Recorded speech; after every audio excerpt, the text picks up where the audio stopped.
For today's video, magluluto tayo ng malambot na pusit. So meron tayo ditong pusit, inayat na. Meron tayo ditong mga sibuyas, bawang, luya, kamatis, sili, dahon ng sibuyas at bell pepper. Yan, kamatis. So ang una natin gagawin, ipapakulo tayo ng tubig. Sa mainit na tubig, ilagay natin yung ating pusit. Lutuin natin ito na mga 2 minutes. Nakaluin lang natin. Yan. Pansin nyo. Yung nagsishrink yung pusit natin. 2 minutes lang. Mabilisan lang.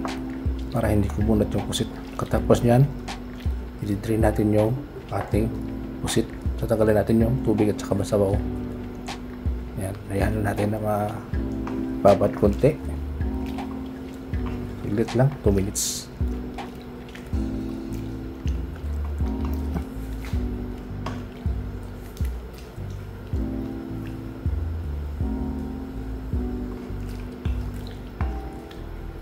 Yan, ito parang pwede na.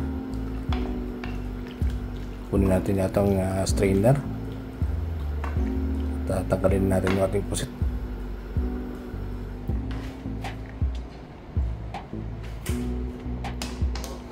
Yan, tanggalin natin. Patayin muna natin yung apoy.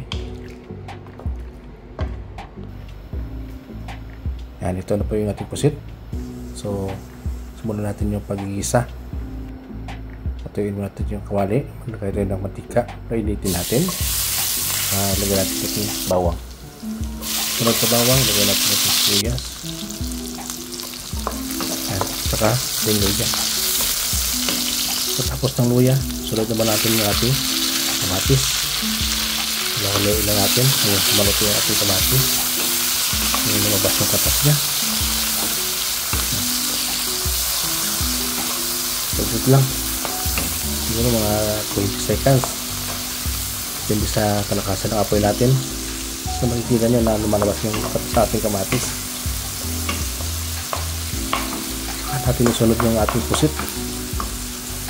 Saman-saman natin lahat ng natirang sangkap ng pusit, ng sili natin, saka yung ating bell pepper. Yun. Ayan, pwede na. So haluin natin. Ito, saglit lang to. Yan, timplahan na natin ang asin, paminta. Ito na paminta sunod. Paminta. Tapos magbigay tayo ng konting bitchin para nasa pula or seasoning, anong meron kayo. Ayan, bitchin, konti lang. Haluin natin. Saglit lang to kasi yung suit natin na-blanch natin para hindi kumunat. Ayan.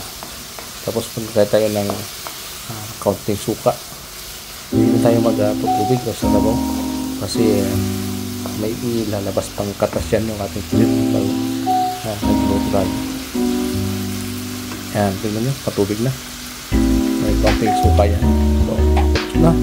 Yan eh. So, ayan na. Gusto na ko yan. Yung apoy at saka natin natin yung ating daon ng sibuyas. Yan, tingnan nyo. Maganda na ang pusit. Nakita naman. Hindi siya makunat. Yan, ito na po ang ating adobong pusit.